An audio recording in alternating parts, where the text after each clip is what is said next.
ప్రార్థన చేసుకుందాం. మహాపరిశుద్ధులైనటువంటి మా తండ్రి, మా దేవ, మీ పరిశుద్ధమైన అతి శ్రేష్టమైన ఉన్నతమైన నామాన్ని బట్టి మీకు స్తుతులు, స్తోత్రాలు, కృతజ్ఞతలు చెల్లిస్తున్నాం. ఈ సాయంత్రకాల సమయంలో నాయన మీరు మమ్మల్ని సజీవులుగా కాపాడి ఆరోగ్యం ఇచ్చి ఆహారం ఇచ్చి మా ఆయుష్ కాలాన్ని పొడిగించి మీ పాద సన్నిధిని చేరి నాయన మిమ్మల్ని స్తుతించడానికి, గణపరచడానికి, మరి ముఖ్యంగా మీ లేఖనాలను, మీ గ్రంథాన్ని ధ్యానించడానికి మీరు మాకు అనుగ్రహిస్తున్న సమయాన్ని బట్టి, ఈ స్థలాన్ని బట్టి మీకు కృతజ్ఞత, స్తుతులు, స్తోత్రాలు చెల్లిస్తున్నాం. నాయన కూడి వచ్చిన ప్రతి ఒక్కరిని మీరు దీవించండి, ఆశీర్వదించండి. పాటల ద్వారా నీ నామాన్ని గణపరచడానికి మీరు సిద్ధపడుతుండగా మంచి కంఠస్వరాన్ని అనుగ్రహించండి. మరి ముఖ్యంగా ఈరోజు మా జీవితాలకు ఏ వాక్యం అయితే అవసరమైనదో ఆ వాక్యం ద్వారా మీరు మాతో మాట్లాడి మా బ్రతుకులను సరి చేసుకునే మనసులను, అట్టి జ్ఞానాన్ని మా అందరికీ దయచేయమని, నాయన వాక్యము సత్యమై ఉన్నది కనుక మీ వాక్యానికి లోబడి, మీ వాక్యానికి విధేయులై మా జీవితాల్లో మేము చేస్తున్నటువంటి పొరపాటు నుండి, తప్పుల నుండి నాయన తప్పించబడి మీ యొక్క మార్గంలోనికి, మీరు కోరుకున్న మార్గంలోనికి మేము రాగలిగినట్లు సహాయం దయచేయమని, నాయన లోకంలో మనుషులు నిందలు వేయచ్చు, ఎన్నో మాటలు మాట్లాడవచ్చు. ఏది ఏమైనా లోకం శాశ్వతం కానప్పుడు లోకంలో ఉన్న మనుషులు శాశ్వతం కాదని మేము గుర్తెరిగి శాశ్వతమైనటువంటి దేవా నీ సంకల్పానికి, మీ చిత్తానికి లోబడే మనసులను మాకు దయచేయమని, మా భక్తిలో, మా నీతిలో, మా యథార్థతలో నాయన మమ్మల్ని మేము కాపాడుకుని మీ నామానికి మహిమకరంగా జీవించగలిగే జ్ఞానాన్ని ప్రసాదించమని యేసుక్రీస్తు ప్రభు నామంలో ప్రార్థించి అడిగి వేడుకొనుచున్నాను పరమ తండ్రి. హెబ్రీయులకు రాసిన పత్రిక 11వ అధ్యాయంలో 6వ వచనంలో ఒక విలువైనటువంటి మాట మనకు కనబడుతుంటుంది. విశ్వాసము లేకుండా దేవునికి ఇష్టుడయ్యుండుట అసాధ్యము. అంటే దేవునికి మనం అందరం ఇష్టలుగా బ్రతకాలంటే మనకేం అవసరం? విశ్వాసం అవసరం. దేవుని వద్దకు వచ్చేవాడు ఆయన ఉన్నాడనియు తన్ను వెదకు వారికి ఫలము దయచేయువాడనియు నమ్మాలి. అంటే ఇప్పుడు దేవుణ్ణి నమ్మేటువంటి వారు, ఆయన దగ్గరికి వచ్చేటువంటి వారు ఆయన ఏమై ఉన్నాడని నమ్మాలి? ఆయన ఉన్నాడు అని నమ్మాలి. ఆయన మన కంటికి కనిపించకపోయినా ఆయన ఏమై ఉన్నాడు? ఆయన ఉన్నాడు అని మనం నమ్మాలి. ఇలాగ ఆయన ఉన్నాడు అని నమ్మాలంటే మనకి ఏం అవసరం? విశ్వాసం అవసరం. విశ్వాసము అంటే దాని అర్థం ఏంటనంటే, ఏదైతే మనకి కంటికి కనిపించట్లేదో, ఏదైతే మనకి కళ్ళ ముందుగా లేదో దానిని ఉంది అని నమ్మడమే విశ్వాసం. ఇప్పుడు ఉదాహరణకి మనం అందరం దేవుణ్ణి నమ్మాం, కానీ దేవుణ్ణి చూడలేదు. పరలోకం ఉందని నమ్మాం, కానీ పరలోకాన్ని చూడలేదు. అంటే దేవుణ్ణి నమ్మి ఆయన్ని చూడకపోయినా ఏం చేసాం? ఆయన ఉన్నాడని నమ్మాం. పరలోకాన్ని చూడకపోయినా ఏమని నమ్మాం? పరలోకం ఉందని నమ్మాం. కాబట్టి దేవుణ్ణి చూడకపోయినా దేవుడు ఉన్నాడని నమ్మి, పరలోకం చూడకపోయినా పరలోకం ఉందని నమ్మి వచ్చామే, ఇదే విశ్వాసం. ఎవరి మీద అనంటే దేవుని మీద. వాస్తవానికి విశ్వాసం కలగాలి అని అంటే మనం ఎవరి గురించిన మాటలు వినాలి? రోమీయులకు రాసిన పత్రికలో ఒక మాట ఉంటుంది. రోమీయులకు రాసిన పత్రిక 10వ అధ్యాయం 17వ వచనంలో ఒక విలువైనటువంటి మాట మనకు కనబడుతుంది. రోమా పత్రిక 10వ అధ్యాయము 17వ వచనం. కాగా వినుట వలన విశ్వాసము కలుగును, వినుట క్రీస్తును గూర్చిన మాట వలన కలుగును. అంటే ఇప్పుడు వినడం ద్వారా ఏం కలుగుతుంది? అందరు గమనించాలి. వినడం ద్వారా ఏం కలుగుతుంది? విశ్వాసం కలుగుతుంది. ఎవరి గురించి వినడం ద్వారా విశ్వాసం వస్తుంది? ఈ లోకంలో సేవకులు చాలా మంది, నా సాక్ష్యం ఎంత గొప్పదో తెలుసండి మీకు, నా సాక్ష్యం మీరు విన్నారనుకో కళ్ళంటే నీళ్ళు వచ్చేస్తాయండి అంటాడు ఒక్కొక్క ఆయన. అయితే దేవుని గ్రంథం ఏం చెప్తుందంటే, మనుషులు వారి సొంత సాక్ష్యాలు వినడం ద్వారా విశ్వాసం వస్తుందని బైబిల్లో లేదు. దేవుడు కార్యాలు చేయడా అంటే ఖచ్చితంగా మన జీవితాల్లో కార్యాలు చేస్తాడు, అద్భుతాలు చేస్తాడు. కానీ ఆ అద్భుతాలు నీ జీవితానికి వచ్చిన సాక్ష్యం ఒక మనిషిని ఎక్కడ తీసుకురావో? విశ్వాసంలోని తీసుకురావో. ఒకవేళ నీ సాక్ష్యం విని దేవుని దగ్గరికి వచ్చిన వ్యక్తి మరలా అతడు ఏదైతే ఆశించి దేవుని దగ్గరికి వచ్చాడో అది జరగకపోతే ఎక్కడికి వెళ్ళిపోతాడు? లోకంలో కలిసిపోతాడు. అంటే ఉదాహరణకు నువ్వు వెళ్ళి, దేవుడు నాకు ఈ మేలు చేసి పెట్టాడండి, దేవుడు నాకు నా జీవితంలో ఈ గొప్ప కార్యం చేసాడని నువ్వు చెప్పావు. చెప్పడం ద్వారా ఆ వ్యక్తికి ఆటోమేటిక్గా ఏం కలుగుతుంది? నేను కూడా దేవుణ్ణి నమ్మితే, దేవుని దగ్గరికి వెళ్తే నాకు కూడా ఏం జరుగుతుంది? మేలు జరుగుతుంది, నాకు పని అయిపోద్ది అనుకుంటాడు. ఒకవేళ అతడు ఆశించినట్లుగా అతడు అనుకున్న పని జరగకపోతే మరలా వెనక్కి వెళ్ళిపోతాడు. అంటే ఒక వ్యక్తి విశ్వాసంలో స్థిరపడాలన్నా, దేవుని దగ్గరికి రావాలన్నా, దేవునికి ఇష్టడై ఉండాలన్నా ఆ వ్యక్తికి ఏం అవసరం? విశ్వాసం అవసరం. ఆ విశ్వాసం ఎవరిని గూర్చి వెంటే వస్తుంది? క్రీస్తుని గూర్చిన మాట. అంటే క్రీస్తుని గూర్చిన మాట వినడం ద్వారా మనకి ఏమవుతుంది? విశ్వాసం కలుగుతుంది. ఎక్కడంటే మన హృదయంలో. ఈ విశ్వాసం ఎందుకు ఒక మనిషికి అవసరం అంటే, విశ్వాసం లేకుండా మనం ఎవరికి ఇష్టలుగా ఉండలేము? దేవునికి ఇష్టడుగా ఉండలేం. కాబట్టి ఒక వ్యక్తి విశ్వాసగా జీవించాలనంటే ఆ వ్యక్తికి ఏం అవసరం? విశ్వాసం అవసరం అని దేవుని గ్రంథం మాట్లాడుతుంది.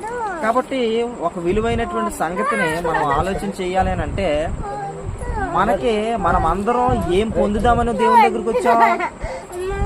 రక్షణ పొందుదామని మనం దేవుని దగ్గరికి వచ్చాం. రక్షణ పొందుదామని దేవుని దగ్గరికి వచ్చినటువంటి వారు దేవుని దగ్గరికి ఎలా రావాలి? విశ్వాసంతో రావాలని చెప్పాడు.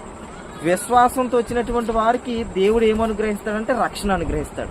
ఎందుకు? మనం ఎవరిని నమ్మొచ్చాం? దేవుణ్ణి నమ్మొచ్చాం.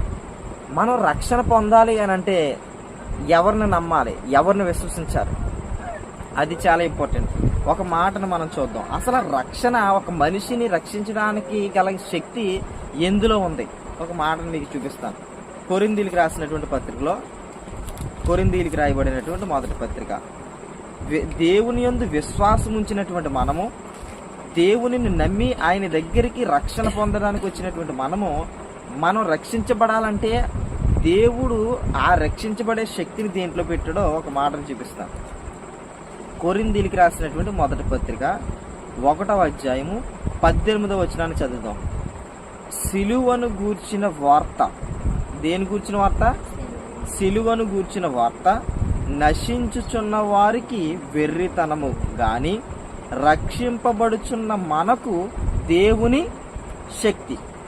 అంటే ఇప్పుడు ఒక వ్యక్తిని దేవుడు రక్షించాలంటే ఆ రక్షించబడడానికి కావలసిన శక్తి దేంట్లో ఉంది? సిలువను గూర్చిన వార్తలో. అంటే యేసు క్రీస్తు ప్రభు నీ కొరకు నా కొరకు సిలువ మీద చనిపోయాడు, క్షమించండి, ఆయన నీ కొరకు నా కొరకు ప్రాణం పెట్టాడు అని మన సువార్తను వింటున్నాం కదా. ఆయనను గూర్చిన మరణ, సమాధి, పునరుద్ధానాలు గూర్చినటువంటి సువార్తను మనం ఎప్పుడైతే వింటున్నామో ఆ సువార్తలో దేవుడు ఏ శక్తిని పెట్టాడు? ఒక మనిషి తన ఆత్మను పాపము నుండి, మరణము నుండి, నరకము నుండి తప్పించుకొనడానికి కావలసిన శక్తిని దేవుడు ఎందులో పెట్టాడట? సువార్తలు పెట్టాడు. అంటే ఇప్పుడు సువార్తను వినడం ద్వారా మనం ఏం చేయబడుతున్నాం? రక్షించబడే అవకాశాన్ని దేవుడు మనకు అనుగ్రహిస్తున్నాడు. అది కూడా ఎవరిని గూర్చిన సువార్త వినాలి? క్రీస్తు యేసును గూర్చిన సువార్త వినాలి.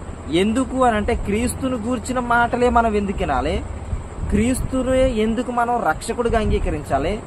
ఎందుకు ఆయన నామములోనే మనకు రక్షణ ఉందంటే, ఒక మాటను మీకు చూపిస్తాను. రక్షణ ఆయనలోనే ఉందట. ఒకసారి ఒక మాటను చూపిస్తాను.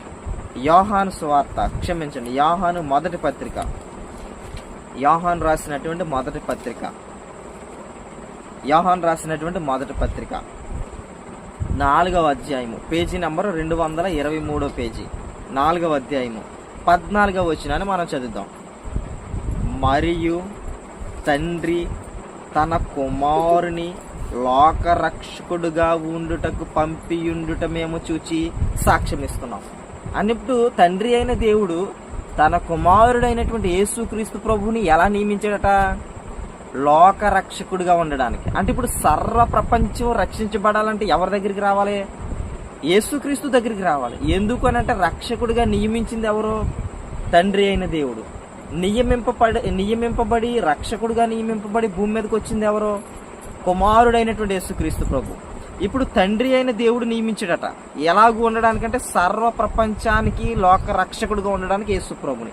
అంటే ఇప్పుడు దేవుడు లోకాన్ని రక్షించడానికి రక్షకుడిగా నియమించింది ఎవరనే? కుమారుడైనటువంటి యేసుక్రీస్తు ప్రభుని. ఇప్పుడు ఎవరైతే యేసుక్రీస్తు నామములోనికి బాప్తిసం పొందుతున్నారో వారు ఏం పొందుతారు? రక్షణ పొందుతారు. అపోస్తుల కార్యం 2వ అధ్యాయంలో, అపోస్తుల కార్య గ్రంథం 2వ అధ్యాయంలో ఆదిమ సంఘము, రక్షించబడినటువంటి సమూహము ఎవరి నామమును బట్టి రక్షించబడ్డారో అపోస్తుల కార్య గ్రంథంలో మనకి లిఖిత పరిచాడు పరిశుద్ధాత్మ దేవుడు. అపోస్తుల కార్య గ్రంథం 2వ అధ్యాయంలో 47వ వచనాన్ని మనం చదవగలిగినట్లయితే అపోస్తుల కార్యగ్రంథం 2వ అధ్యాయము 47వ వచనం. ఆనందముతోనూ నిష్కపటమైన హృదయముతోనూ ఆహారము పుచ్చుకొనుచుండిరి, మరియు ప్రభువు రక్షణ పొందుచున్న వారిని అనుదినము వారితో చేర్చుచుండెను. మీరు చాలా ఇంపార్టెంట్, చాలా జాగ్రత్తగా వాక్యాన్ని పరిశీలన చేయాలి. ప్రభువు రక్షణ పొందుచున్న వారిని అనుదినము ఎవరితో చేర్చాడట? సంఘముతో చేర్చాడు. అంటే ఆల్రెడీ అపోస్తుల కార్యం 2వ అధ్యాయంలో పెంతుకోస్తు అనే పండుగ దినాన ఒక సంఘం ఏర్పాటు చేయబడింది. ఆ సంఘము ఎవరిది అనంటే క్రీస్తు ప్రభుది. ఎందుకు అనంటే సంఘం అంటే ఎవరు అనంటే పరిశుద్ధపరచబడిన ప్రజలే సంఘం. మీరు చాలా జాగ్రత్తగా ఆలోచన చేయాలి. ఈ క్రైస్తవ సమాజంలో ఎన్నో సంఘాలు ఉన్నాయి, ఎన్నో రకరకాలైనటువంటి సంఘాలు క్రైస్తవ సమాజంలో ఉన్నాయి. ఇంచుమించుగా 2000కు పైగా 3000 సుమారు సంఘాలు క్రైస్తవ సమాజంలో ఉన్నాయి. మరి ఇందులో ఏ సంఘం నిజమైంది, ఏ సంఘంలో ఉంటే మనం రక్షించబడతాం, అసలు మనం రక్షించేది ఎవరు అనేటువంటిది మనం ఆలోచన చేయాలి. ఎక్కడైనా భక్తే, ఏదైనా ప్రార్థనే, ఏదైనా దేవుడే అని అనుకుంటే అక్కడ ప్రమాదం జరుగుతుంది. ఇప్పుడు ఎవడైనా మొగుడే అని అనుకుంటే ఎంత ప్రమాదం, చాలా ప్రమాదం.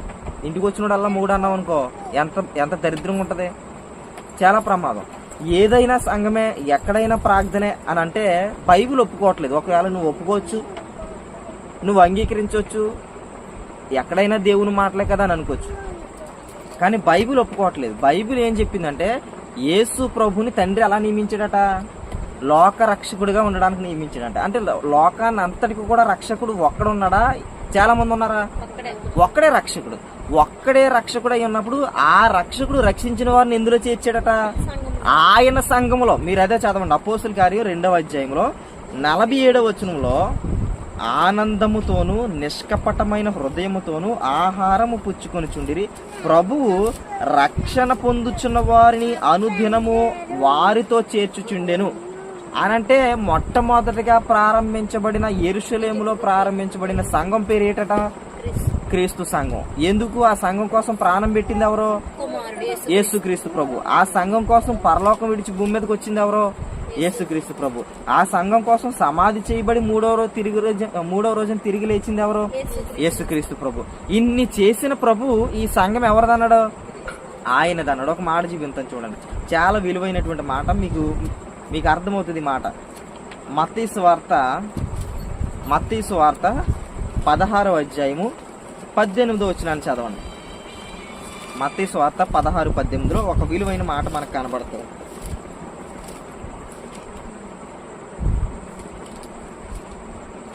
16:18 మరియు నీవు పేతురువు అంటే యేసుక్రీస్తు ప్రభు వారు పేతురు గారితో మాట్లాడుతున్నాడు. మీరు ఆలోచించండి, విషయాలు అర్థం చేసుకోండి.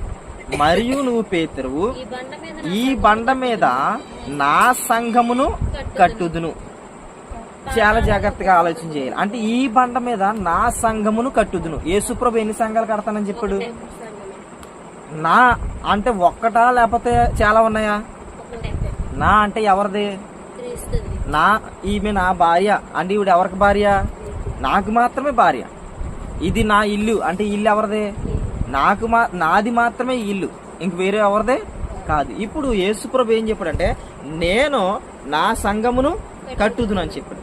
ఈ సంఘం యెరూషలేములో పెంతుకోస్తు అనే పండుగ దినమున అపోస్తుల కార్యం 2వ అధ్యాయంలో ఇంచుమించు 3000 మందితో ప్రారంభించబడింది ఆదిమ సంఘం మొదటి శతాబ్ద కాలంలో.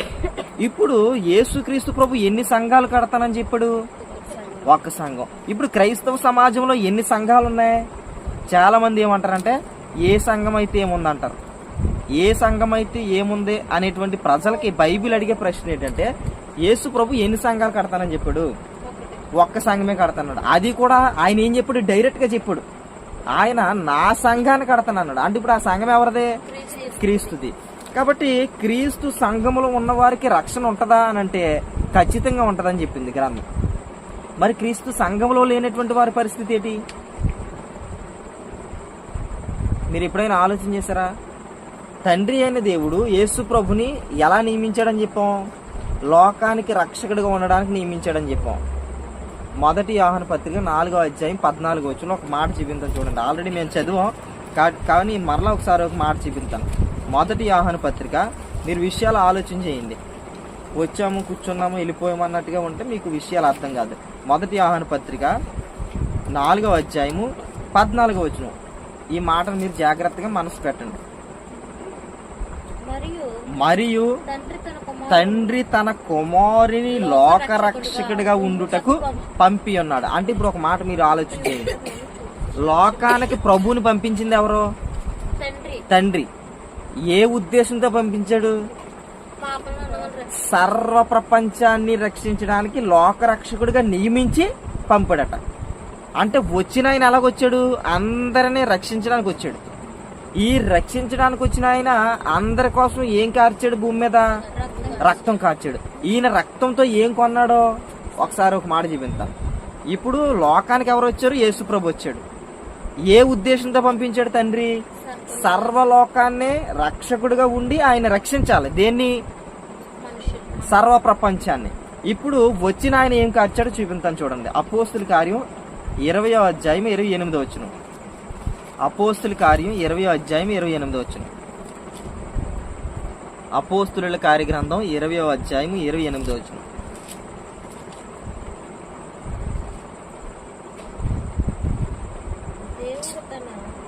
దేవుడు అనే పదం కాడ ఫుట్ నోట్ లో 4 అని ఉంది. కింద ఏముంది? ప్రభువు అని ఉంది.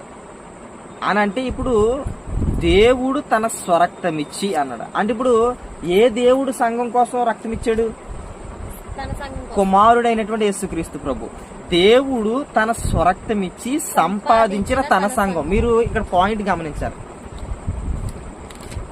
దేవుడు అనే పదం వాడాడు, అక్కడ తన స్వరక్తం ఇచ్చి అనే పదం కూడా వాడాడు. అంటే ఇప్పుడు సర్వలోకానికి రక్షకుడుగా ఉండడానికి నియమించబడింది ఎవరు? యేసుక్రీస్తు ప్రభు. అంటే ఇప్పుడు సర్వ ప్రపంచం కొరకు రక్తం కాచింది ఎవరు? యేసుక్రీస్తు ప్రభు. అంటే ఇప్పుడు యేసుక్రీస్తు ప్రభు తన స్వరక్తం ఇచ్చి ఏం సంపాదించాడట? సంఘం సంపాదించాడంట. ఇప్పుడు ఆయన తన స్వరక్తం ఇచ్చి సంపాదించుకున్న సంఘం ఎవరిదవుతుంది? క్రీస్తుదే అవుతుంది. ఇప్పుడు నా కష్టార్జితాన్ని పెట్టి నేను డబ్బులు పెట్టి బ్యాంకులో లోన్ తీసుకుని నేను కట్టుకున్న ఇల్లు ఎవరిదవుతుంది? నాదే అవుతుంది. నేను ఇష్టపడి అందరి ఎదుట చేసుకున్నటువంటి భార్య ఎవరి భార్య అవుతుంది? నా భార్య అవుతుంది. ఇప్పుడు ఆయన తన స్వరక్తం ఇచ్చి సంపాదించుకున్న సంఘం ఎవరిదంట? ఆయన సంఘం. ఇప్పుడు పాస్టర్ గారు ఏమంటున్నారంటే, మన జ్ఞానులు ఏమంటున్నారంటే, ఈ సంఘం ఆయనది కాదు మాది అంటున్నారు. ఇప్పుడు స్వరక్తం ఇచ్చింది ఆయన, నా సంఘాన్ని కడతానని చెప్పుకున్నది ఆయన. చెప్పుకున్న ఆయన్ని పక్కన పెట్టేసారు, స్వరక్తం ఇచ్చి సంపాదించిన ఆయన్ని పక్కన పెట్టేసి ఎవరో నెలకు 1000 రూపాయలు ఇచ్చేవాడు పేరో లేకపోతే చర్చ్ బిల్డింగ్ కట్టినోడు పేరో సంఘానికి పెట్టారు. ఎంత దౌర్భాగ్యం, ఎంత దుష్ట స్థితిలో సంఘం ఉందనంటే, సంఘం కోసం ప్రాణం పెట్టింది ప్రభు అయిన యేసుక్రీస్తు. ఆయన్ని పక్కన పెట్టేసి ఆయన సంఘాన్ని ఆయనకి దూరం చేసి మనుషులు మానవ కల్పితమైనటువంటి పేర్లు సంఘాన్ని ధరింప చేస్తున్నారు. అయితే దేవుని గ్రంథం ఏమంటుందంటే సంఘం క్రీస్తుది అంటుంది. ఆదిమ సంఘాలు ఎలా పిలువబడ్డాయి అది మనం ఆలోచన చేయాలి. ఆదిమ సంఘాలు ఎలా పిలువబడ్డాయంటే రోమిలికి రాసిన పత్రిక 16వ అధ్యాయం 16వ వచనంలో క్రీస్తు సంఘములన్నీ మీకు వందనములు చెప్పుచున్నవి అన్నాడు. అంటే ఆదిమ సంఘములో స్థాపించబడిన ప్రారంభించబడిన సంఘాలన్నీ కూడా ఎవరి నామాన్ని ధరించినాయి? క్రీస్తు నామాన్ని ధరించినాయి. ఇంతకీ క్రీస్తు నామాన్ని ఎందుకు ధరించాలి? క్రీస్తు పేరు ఎందుకు పెట్టాలి? చాలా మంది అంటారు పేరు పెట్టేసుకుంటే పరలోకం వెళ్ళిపోతారా అంటే, క్రీస్తు పేరు పెట్టేసుకుంటే పరలోకం వెళ్ళిపోతారా అని అడిగారు. ఇప్పుడు నాది ఒక ప్రశ్న ఇక్కడ. ఇప్పుడు మనం ఇక్కడి నుంచి కాకినాడ వెళ్ళాలి, రాజమండ్రి వెళ్ళాం. రాజమండ్రిలో నుంచి కాకినాడకి వెళ్ళే బస్ స్టాండ్లో మనం ఏ బస్సు ఎక్కితే కాకినాడ వెళ్తాం? పేరులో ఏముందండి, ఏదైనా బస్సే కదని చెప్పి ఇలా రంపచోడవరం వెళ్ళిపోయి బస్సు ఎక్కేమనుకో, మనం ఏ ఊరు వెళ్తాం? మనం అసలు ఎక్కడికి వెళ్ళాలి? కాకినాడ వెళ్ళాలి. ఇప్పుడు నా ప్రశ్న ఏంటంటే, పేరులో ఏముంది అనేటువంటి వారికి ప్రశ్న ఏంటంటే, పేరులో ఏమీ లేనప్పుడు ఏ బస్సు అయినా ఎక్కొచ్చు, అంతేనా? పేరులో ఏమీ లేనప్పుడు ఏ బస్సు అయినా ఎక్కొచ్చు, ఎవరినైనా భర్త అనుకోవచ్చు. ఇప్పుడు నీ భర్త పేరు ఏంటంటే రాజ్ కుమార్ అని చెప్తావు, పేర్లో ఏముందండి ఎవడైనా మొగుడే అంటావా? ఇప్పుడు స్కూల్ బస్సులో పిల్లల్ని పంపిస్తాం, స్కూల్లో సాయంత్రం అయ్యేటప్పుడు బస్సు వస్తుంది ఇంటికి. నీ కొడుకు నువ్వు గుర్తింతావు గుర్తించవా? ఎవడైతే ఏముందండి అందరు పిల్లలే కదా అని చెప్పి ఎవరిని పడతాండి ఇంటి తెచ్చేస్తావా? అంటే నువ్వు కన్నా నీ కొడుకు నిన్ను గుర్తింతాడు. అందుకని యేసుప్రభు ఏమన్నాడంటే నా గొర్రెలు నా స్వరము ఎరుగును అన్నాడు.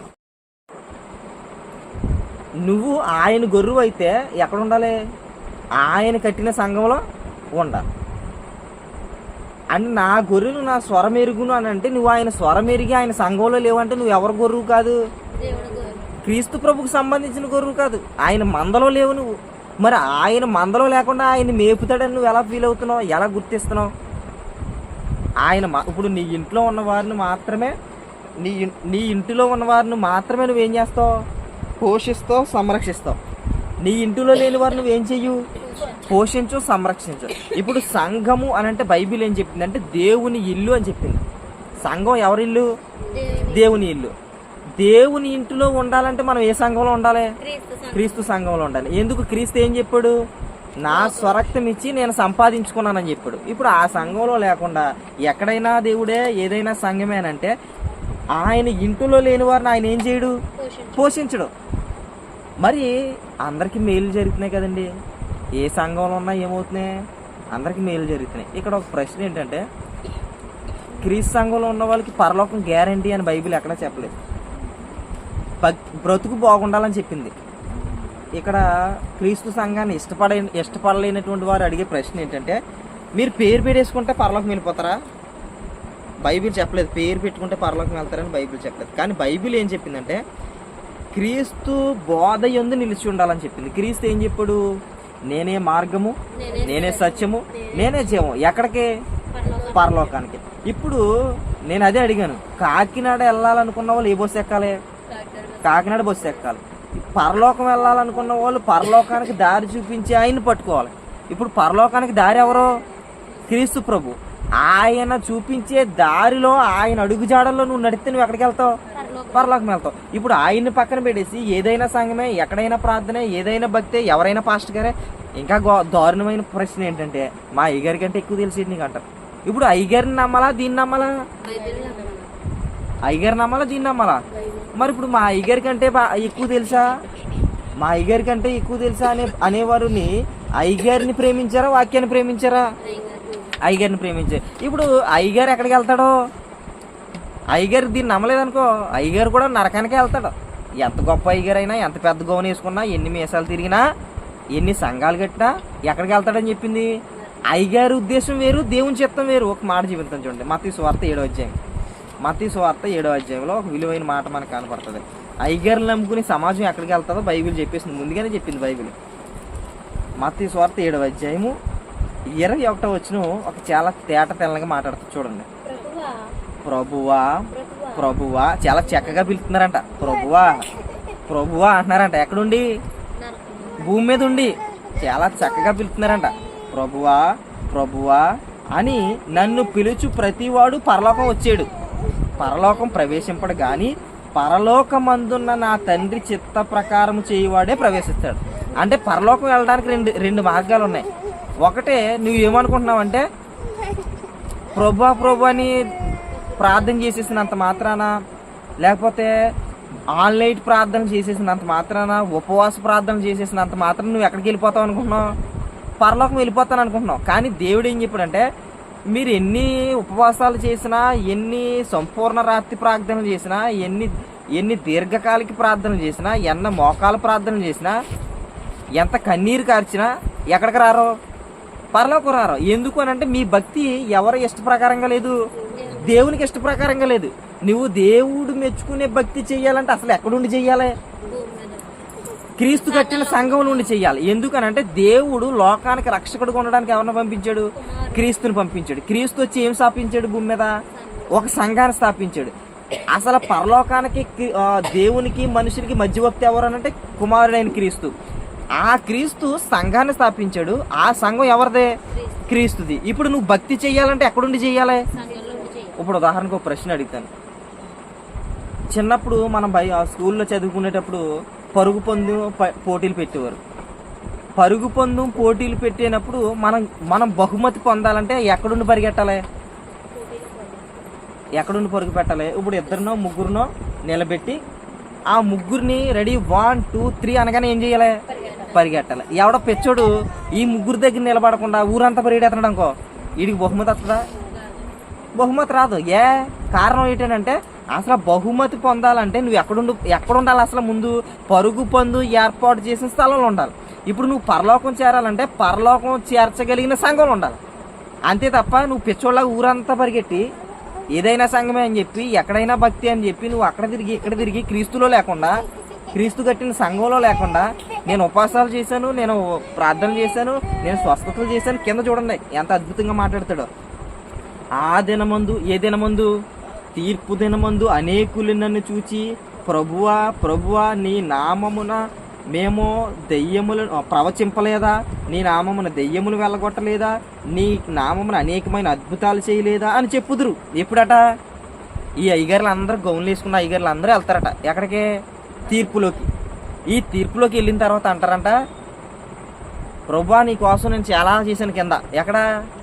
భూమి మీద ఉండగా. నేను పెద్ద గౌన్ వేసుకున్నాను, ఆ గౌనికి పెద్ద తాడు కట్టుకున్నాను, ఆ తాడుకి పెద్ద గంట ఉంది. అనుకోకుండా నాకు ఒక ఆమె, ఎవరో విశ్వాసరాలు, బాగా డబ్బున్న విశ్వాసరాలు, వెండి బంగారంతో సిలువ చేయించింది. ఆ సిలువ కూడా వేయించుకున్నాను. వచ్చిన వాళ్ళందరికీ నెత్తి మీద నూనె రాశాను ప్రభు అంటాడట. ఈ నూనె రాసి పాస్టర్ గారు అందరూ ప్రభు దగ్గరికి వెళ్ళినప్పుడు ప్రభు ఏమంటాడంటే, ఒకసారి ఏమన్నాడు చూడండి, అప్పుడు నేను మిమ్మల్ని ఎన్నడూ ఎరగనంటాడు. అసలు మీరు ఒక పాయింట్ గమనించాలి.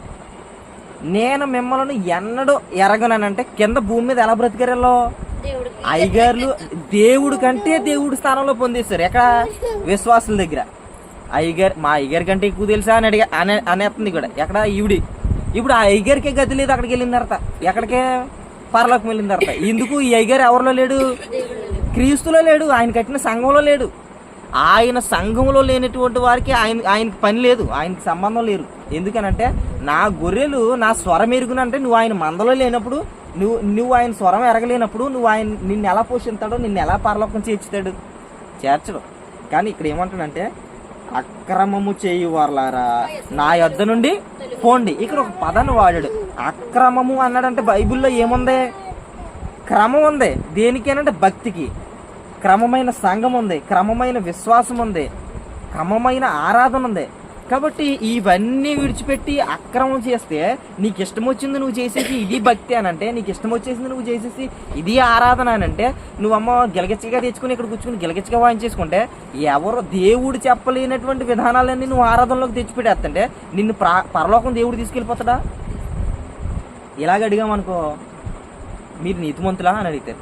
బైబిల్ ఏం చెప్పింది? నీతిమంతుడు లేడు, ఒక్కడనో లేడు అని చెప్పింది.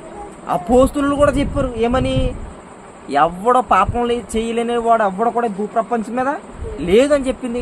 మనము పాపము చేయలేదని మనము చెప్పుకునే ఎడల మనం ప్రభువుని అబద్ధికునిగా చేస్తున్నామని అపోస్తులే స్వయంగా చెప్పారు.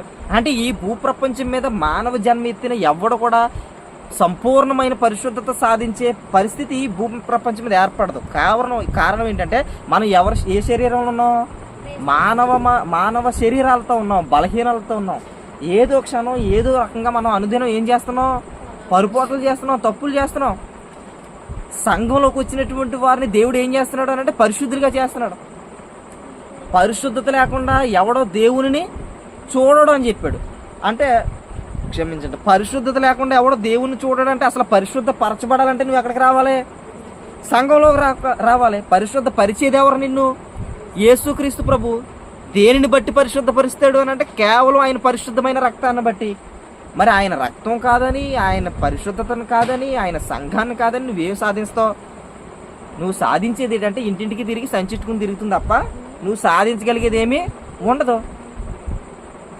మీరు గమనించవలసిన విషయం ఏంటంటే, ఈ భూప్రపంచం మీద మనం జీవంతో ఉండగానే, మనం ప్రాణంతో ఉండగానే నిజమైన సంఘం ఏదో మనం తెలుసుకోవాలి. ఎందుకనంటే ఒకసారి మన శరీరంలో నుండి, ఈ దేహంలో నుంచి ఆత్మ వేరైపోయిందనంటే మనం తెలుసుకునే అవకాశం లేదు. అందుకనే యెహోవా గ్రంథమును పరిశీలించి చదవండి అన్నాడు. పరిశీలించాలి. ఎందుకు పరిశీలించాలి? ఎక్కడ ఏముంది, దేవుడు ఏ వాక్యం ద్వారా నాతో ఏం చెబుతున్నాడు అనేటువంటిది ఎంత తేటతెల్లగా ఉంది. పాట ముగింపులోకి వచ్చాం. కొన్ని ప్రశ్నలు. యేసు ప్రభు ఎన్ని సంఘాలు కడతానని చెప్పాడు? ఒక్క సంఘమే. ఆ సంఘాన్ని ఆదిమ కాలంలో ఆ సంఘాలను ఏమని పిలిచారు? క్రీస్తు సంఘములన్నీ మీకు వందనములు చెప్పుచున్నవి అన్నాడు. బైబిల్లో ఎక్కడైనా లూథరన్ సంఘాన్ని కడతానని కానీ, మన్నా సంఘాన్ని కడతానని కానీ, బాప్టిస్ట్ సంఘాన్ని కడతానని కానీ, కల్వరి సంఘాన్ని కడతానని కానీ, లేకపోతే నువ్వు వెళ్ళే ఇతర యేసుప్రభు ప్రార్థనా మందిరాన్ని కడతానని కానీ, ఎక్కడైనా దేవుడు కానీ, ఆయన కుమారుడు కానీ, పరిశుద్ధాత్మ దేవుడు కానీ ఎక్కడైనా చెప్పారా? మరి వాళ్ళ చెప్పలేని జ్ఞానం నీకు ఎక్కడదే? నువ్వు ఎలా నడిపించేస్తున్నావు విశ్వాసుల్ని? ఎక్కడికి నడిపిస్తున్నావు అసలు? ఎప్పుడైనా అపోస్తులు ఆరాధన చేసేటప్పుడు చప్పట్లు కొట్టినట్టు కానీ, డ్రమ్ములు కంజీర్లు కానీ మీరు ఎప్పుడైనా బైబిల్ చదివినప్పుడు పేతురు డ్రమ్ము కొట్టాడు, పౌలు గారు గిలగిచ్చగా కొట్టాడని ఎక్కడైనా చదివారా మీ బైబిల్లో? మరి ఎన్ని విధానాలు మానవులు కల్పించినటువంటి పద్ధతులు చేస్తే ఏం జరుగుతుందో చూడండి. ఒక మాట జీవిస్తాను, చివరిగా ఒక మాట జీవించి ముగిస్తాను. ఒకసారి మత్తయి సువార్త 15వ అధ్యాయము, మత్తయి సువార్త 15వ అధ్యాయము తీసారా? మత్తయి సువార్త 15వ అధ్యాయము 7 నుంచి 9 వచనాలు కలిపి ఉన్నాయి. మీరు ఆలోచన చేయండి, జాగ్రత్తగా మనసు పెట్టండి. వేషధారులారా, దీని అర్థం ఏంటి తెలుసా? వేషధారులారా అనే మాటకి అర్థం ఏంటంటే వేషం వేసి తిరుగుకోళ్ళు. ఓకే, అలాగే ఆలోచిద్దాం. అంటే దీని అర్థం ఎంత డెప్త్ అంటే, భక్తి పొరులాగే తిరుగుతారు, విశ్వాసుల్లాగే తిరుగుతారు, సేవకుల్లాగే తిరుగుతారు. కానీ ఎవరి పేరు చెప్పుకుని సేవలోకి వచ్చామని చెప్తారో ఆయన్ని మరుగు పెడతారు. అంటే వేషం వేసినోడు వాడి నిజ స్వరూపం వేరు, పై స్వరూపం వేరు. వేషధారులు అంటే మనసులో ఉండేది ఒకటి, పైకి చెప్పేది ఒకటి. వేషధారులారా, ఈ ప్రజలు తమ పెదవులతో నన్ను గణపరచుతురు కానీ వారి హృదయము నాకు దూరంగా ఉంది. వాస్తవానికి దేవుడు కోరుకున్నది పెదాలా, హృదయమా? హృదయం. అని అంటే నువ్వు ఆన్లైన్ ప్రేయర్ చేసావు, నీ హృదయంలో క్రీస్తు లేడు, నీ హృదయంలో క్రీస్తు సంఘం లేదు, నీ హృదయంలో ప్రభువుకు స్థానం లేదు, నువ్వు ఆ సంఘంలో లేవు. నువ్వు ఎన్ని రాత్రులు మోకాలు ప్రార్థన చేస్తే అవసరమైతే మోకాలు ఎరిగిపోతాయి తప్ప ప్రభు నీ ప్రార్థన వినడు. ఎందుకు వినడానంటే నువ్వు అసలు ఎవరిలో ఉండి చెయ్యాలి? క్రీస్తులో ఉండి చెయ్యాలి. ఆయనే నీ భక్తికి మూలమై ఉండాలి. క్రీస్తు యేసే మూలరాయి అయి ఉండగా అనే పదం వాడాడు. అంటే మన భక్తికి, మన విశ్వాసానికి, మన ఆరాధనకి, మన ఈ భక్తి జీవితానికి ఎవరు మూలమై ఉండాలి? క్రీస్తే పునాది అయి ఉండాలి. ఆయన మీద నువ్వు కట్టబడకుండా నువ్వు ఎంత భక్తి చేస్తే దేవుడు నీ భక్తి వింటాడో. ఇక్కడ చూడు ఎంత విఫలంగా అడిగాడో. కింద పాదం, మనుషులు కల్పించిన పద్ధతులు దైవోపదేశములు. అంటే మనుషులు కల్పించే పద్ధతులు ఉన్నాయి, దేవుడు ఉపదేశించే ఉపదేశాలు ఉన్నాయి. ఇప్పుడు దేవుడు ఉపదేశం చేస్తే నువ్వు పరలోకం చేరతావా? మనుషులు కల్పించిన పద్ధతులు పాటిస్తే పరలోకం వెళ్తావా? అర్థమైందా? దేవుడు ఉపదేశిస్తున్నాడంట. ఈ దేవుని ఉపదేశం ఏంటి? బైబిల్లో ఒకే సంఘము, ఒకే విశ్వాసము, ఒక్కడే దేవుడు, ఒక్కడే ప్రభువు, ఇన్ని విశ్వాసం ఒక్కటే, నిరీక్షణ ఒక్కటే, బాప్తిస్మం ఒక్కటే, దేవుడు ఒక్కటే, సంఘం ఒక్కటే అని చెప్తుంది. బైబిల్ ఏమో ఒకే సంఘం ఉందని చెప్తుంటే మనుషులు ఏదైనా సంఘమే అంటున్నారు. దేవుడేమో సంఘం రక్షణలోనే ఉంది, క్రీస్తులోనే రక్షణ ఉందనంటే ఎక్కడైనా రక్షణ పొందుతామంటారు. అంటే ఇప్పుడు మనుషులు కల్పించిన పద్ధతిలో మనం రక్షణ పొందడానికి ప్రయాణం చేస్తే ఎప్పటికీ రక్షణ పొందాం.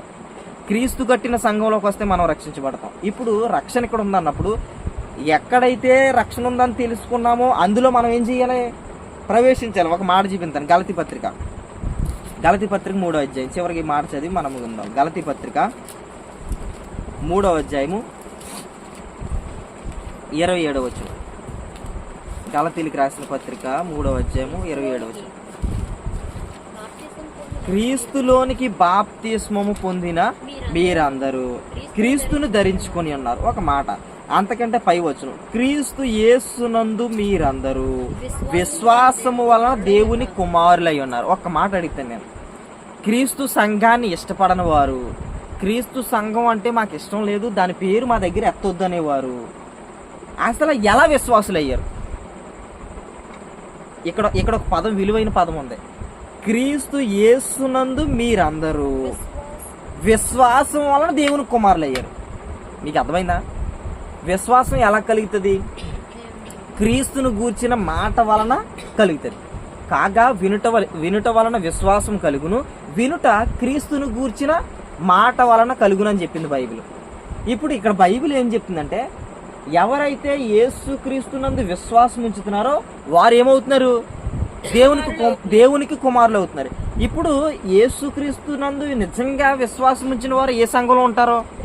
క్రీస్తు సంఘంలో ఉంటారు. ఎందుకనంటే అసలు క్రీస్తు ఎన్ని సంఘాలు కట్టాడు? ఒక్క సంఘమే కట్టాడు. ఇప్పుడు నిజంగా నువ్వు యేసు ప్రభుని విశ్వాసం ఉంచితే, ఆయన యందు నమ్మిక ఉంటే నువ్వు ఏ సంఘంలో ఉంటావు? క్రీస్తు సంఘంలో ఉంటావు. ఇప్పుడు క్రీస్తు సంఘంలో లేకుండా నేను క్రీస్తుని విశ్వాసం ఉంచానంటే అది జరిగే పనేనా? జరగదు. అంటే నువ్వు క్రీస్తు సంఘంలో లేవు అని అంటే నువ్వు ఎవరికి కుమారుడిగా లేవు? దేవునికి కుమారుడిగా లేవు. ఇక్కడ ఏం చెప్పాడంటే, క్రీస్తు యేసునందు మీరందరూ దేవుని కుమారులు అవుతున్నారు. దేన్ని బట్టి? విశ్వాసాన్ని బట్టి. అంటే క్రీస్తులో లేని వారు ఎవరికి కుమారులు గారు? దేవునికి కుమారులు గారు. ఇంకా కింద పదం ఏమన్నాడంటే, క్రీస్తులోనికి బాప్తిస్మం పొందిన మీరందరూ క్రీస్తును ధరించుకున్నారు. కాబట్టి నా ప్రియమైన సహోదరి సహోదరులారా, ఈ రాత్రికాల సమయంలో మనం ఆలోచన చేసింది ఏంటంటే, దేవునికి ఇష్టమై ఉండాలంటే మనకి ఏం అవసరం? విశ్వాసం అవసరం. విశ్వాసం లేకుండా మనం ఎవరూ దేవునికి ఇష్టలుగా ఉండలేదు. నిజంగా విశ్వాసం ఎవరిని బట్టి కలుగుతుంది? క్రీస్తుని బట్టి, ఆయన గూర్చిన మాటలు వినడాన్ని బట్టి. ఇప్పుడు ఎవడైతే క్రీస్తుని గూర్చి మాటలు వింటున్నాడో వాడికి ఏం కలుగుతుందంటే విశ్వాసం కలుగుతుంది. ఈ విశ్వాసాన్ని బట్టి మనం ఎవరికి కుమారులం అవుతున్నాం? దేవునికి కుమారులం అవుతున్నాం. దేవుని కుమారులు ఎక్కడ ఉంటారో? దేవుని ఇంట్లో ఉంటారు. అంతేనా? దేవుని కుమారులు ఎక్కడుంటారో? దేవుని ఇంట్లో ఉంటారు. ఇప్పుడు దేవుని ఇల్లు ఏది? గ్రంథం ప్రకారం క్రీస్తు సంఘమే దేవుని ఇల్లు. ఇప్పుడు దేవుని ఇల్లు అంటే క్రీస్తు సంఘం అయినప్పుడు, క్రీస్తు సంఘంలో లేనటువంటి వారందరూ దేవునికి కుమారులుగా అవుతారనంటే అవ్వరని చెప్పింది గ్రంథం. నీకు ఇష్టమున్నా ఇష్టం లేకపోయినా, నువ్వు వినడానికి ఇష్టపడినా ఇష్టపడకపోయినా, గ్రంథం చెప్పిన వాస్తవం ఏంటంటే, క్రీస్తు యేసునందు మీరందరూ విశ్వాసం వల్ల దేవుని కుమారులు అవుతున్నారు. ఇప్పుడు నిజంగా నువ్వు క్రీస్తుని విశ్వసిస్తే ఆయన కట్టిన సంఘంలో ఉంటావు. ఆయన కట్టిన సంఘంలో నువ్వు లేవంటే నువ్వు ఎవరిని విశ్వసించలేదు? క్రీస్తుని విశ్వసించలేదు. క్రీస్తుని విశ్వసించలేదంటే నువ్వు ఎవరి కుమారుడు కాలేదు? దేవుని కుమారులు కాలేదు. ఎంత జ్ఞానం దేవుని గ్రంథం మాట్లాడుతున్నా మీరు ఆలోచన చేయండి. ఎక్కడైనా సంఘమే, ఏదైనా ప్రార్థనే మా అయ్యగారి కంటే బాగా తెలుసా? మా అయ్యగారు ఆత్మీయ తండ్రి కంటే మీకు బాగా తెలుసా? మా అయ్యగారికి స్వస్థత వరాలు ఉన్నాయి. మా అయ్యగారి ప్రార్థన జరిగితే జరిగిపోద్ది. అందరికీ జరుగుతున్నాయి, లోకంలో కూడా జరుగుతున్నాయి. దేవుని నమ్మిన వాళ్ళకి జరుగుతున్నాయి, దేవుని నమ్మలేని వాళ్ళకి కూడా జరుగుతున్నాయి. మరి దేవుని నమ్మలేని వాళ్ళు కూడా జరుగుతున్నాయి. మరి వాళ్ళ పరిస్థితి ఏంటి? మీ దేవుడి కంటే మా దేవుడు ఎంత గొప్పడో తెలుసా అన్నారనుకో, అంటే ఇప్పుడు వాళ్ళ పరిస్థితి ఏంటి? అంటే ఇక్కడ గ్రంథం ఏం చెప్తుందంటే, దేవుని గ్రంథం ఒక మాట చెప్పింది, ఆకాశము భూమి గతించిన కానీ నా మాటలు ఎన్నడో గతించు. ఇప్పుడు దేవుని మాటకున్న శక్తి ఎంత గొప్పదని అంటే, నిన్న నేడు నిరంతరం ఆయన ఏకరీతిగా ఉండే దేవుడు. ఆయన మాట మార్చే దేవుడు కాడు. కాబట్టి దేవుని వాక్యాన్ని ఆధారం చేసుకుని మన భక్తి ఉండాలి తప్ప, మా అయ్యగారి కంటే ఎక్కువ తెలుసా, మా అమ్మగారి కంటే ఎక్కువ తెలుసా, దేవుడు నాతో మాట్లాడేసాడు, రాత్రే మాట్లాడాడు దేవుడు, నన్ను ఒక సంఘం పెట్టమన్నాడు, దేవుడు నాకు బయలుపరిచాడు. ఈ మాటలన్నీ దేవుని దగ్గర చెల్లే మాటలు కాదు. ఒకవేళ మనుషులకి అవి ఇంపుగా ఉండొచ్చు, మనుషులు వాటిని నమ్మొచ్చు, మనుషులు మిమ్మల్ని వెంబడించవచ్చు. కానీ మనం మనుషుల్ని క్రీస్తు వైపుకి తిప్పాలి తప్ప, క్రీస్తు సంఘంలోనికి, క్రీస్తు రాజ్యంలోనికి తిప్పాలి తప్ప, మన వైపుకు తిప్పుకుని మనం ఏదో సంఘాన్ని కట్టుకుని మనం ఏదో బ్రతుకు తెరుగు కోసం సంఘం స్థాపించే పరిస్థితి ఏర్పడితే అది శాపగ్రస్తమైన సేవగా మిగిలిపోద్ది తప్ప దేవునికి ఇంపైనటువంటి సేవగా ఉండదు. కాబట్టి ఈ మాటలు విన్నటువంటి మీ అందరూ గమనించాల్సినటువంటి విషయం ఏంటంటే, యేసు ప్రభు ఎన్ని సంఘాలు కడతానని చెప్పాడు? ఆయన కట్టిన సంఘం ఏమై ఉంది? బైబిల్లో అపోస్తులు ఏ సంఘంలో ఉన్నారో ఆ సంఘంలో ఉన్నవారు ఎలాగ ఆరాధన చేశారు, ఆ సంఘంలో ఉన్నవారు ఎలా రక్షణ పొందుతారు, పరలోకం ఎవరు చేరతారు, ఈ విషయాలు మీరు ఆలోచన చేసి మీ భక్తిలో, మీ భక్తి విశ్వాసంలో మీ దృష్టికి ఏది మేలుకరం అనేది మీకు తోస్తుందో అందులో మీరు ప్రవేశించాలి. ఉదాహరణకు ఒక మాట చెప్పి ముగిస్తాను. వాస్తవానికి నోవాహు కాలంలో దేవుడు ఏం చెప్పాడు? నోవాహు, ఈ ప్రజలు చేసే పాపం నా దృష్టికి చాలా ఘోరంగా ఉంది, కాబట్టి నువ్వు ఒక్కడవే నీతిమంతుడిగా నా దృష్టికి కనబడుతున్నావు, కాబట్టి నువ్వేం చేయాలి? వాడ కట్టుకోవాలి. వాడ ఎలా కట్టాలో, ఎన్ని అంతస్తులు కట్టాలో, ఎన్ని కిటికీలు పెట్టాలో, ఏ కర్రతో కట్టాలో అన్నీ కూడా ఎవరు చెప్పారు? దేవుడే చెప్పాడు. ఇప్పుడు నోవాహు వాడ కడుతుంటే ఇంచుమించుగా వాళ్ళందరూ కూడా వచ్చేయమంటారు, ఈడు ఒక్కడే నీతిమంతుడంట, ఈడు కుటుంబమే పరిశుద్ధులంట, ఇంక మేము అందరం నీతిమంతులం కాదంట, ఈడే దేవుడి దగ్గరికి వెళ్ళిపోతాడంట అని అంటారా? హేళన చేస్తారు, అపహాస్యం చేస్తారు. దోషం చేస్తారు, అన్నీ చేస్తారు. అంటే ఎంత అపహాస్యం, ఎంత దూషణ, ఎంత హేళన నోవాహు గారు ఎదుర్కొన్నాడంటే కేవలం దేనికోసం? తాను నమ్మిన దేవుని కోసం, తాను రక్షించబడడం కోసం, తన కుటుంబాన్ని రక్షించుకోవడం. ఇప్పుడు నోవాహు గారు వాడ కట్టినంతసేపు నోవాహు గారు ఏం చెప్పుడు? విస్తారమైన జలప్రలయం రాబోతుంది, దేవుడు నాతో చెప్పుడు మీరు ఎందులో ప్రవేశించాలి? వాడలో ప్రవేశించండి. అలా చెప్పినంతసేపు కూడా నోవాహు గారు ప్రజల దృష్టిలో ఎలా కనబడి ఉంటాడో? చెడ్డగానో లేకపోతే అపహాస్యం చేసే స్థితిలోనో ఈడొక పెచ్చోళ్ళలాగో కనబడి ఉంటాడు నోవాహు గారు. ఇప్పుడు దేవుడు చెప్పిన రోజు జలప్రలయం ఆకాశపు వాకిండ్లు విప్పబడినప్పుడు ఆ జలప్రలయం నుండి తప్పించుకోవడానికి వీళ్ళందరూ ఏం చేసి ఉంటారు? బహుశా చిన్న చిన్న పడవలు కట్టుకునే ఉంటారు. దేవుడు కట్టమన్న వాడ నిలబడుతుందా? ఇలా చిన్న చిన్న పడవలు కాపాడతాయా? దేవుడు ఇచ్చిన కొలతల ప్రకారం, దేవుడిచ్చిన ఆజ్ఞ ప్రకారం, దేవుడు కట్టమన్న ప్రకారం కట్టబడిన వాడ మాత్రమే ఆ జలప్రలయాన్ని తట్టుకుని నిలబడి కుటుంబాన్ని రక్షించింది. ఇప్పుడు క్రీస్తు కట్టమన్న, క్రీస్తు తన స్వరక్తం ఇచ్చి సంపాదించిన సంఘం మాత్రమే మనల్ని ఎక్కడ చేర్చుతుంది? పరలోకంలో చేర్చుతుంది. క్రీస్తుకు వ్యతిరేకంగా స్థాపించబడిన ఆయన నామాన్ని అవమానపరిచే సంఘాలు ఏమి పరలోకం చేరే అవకాశం ఖచ్చితంగా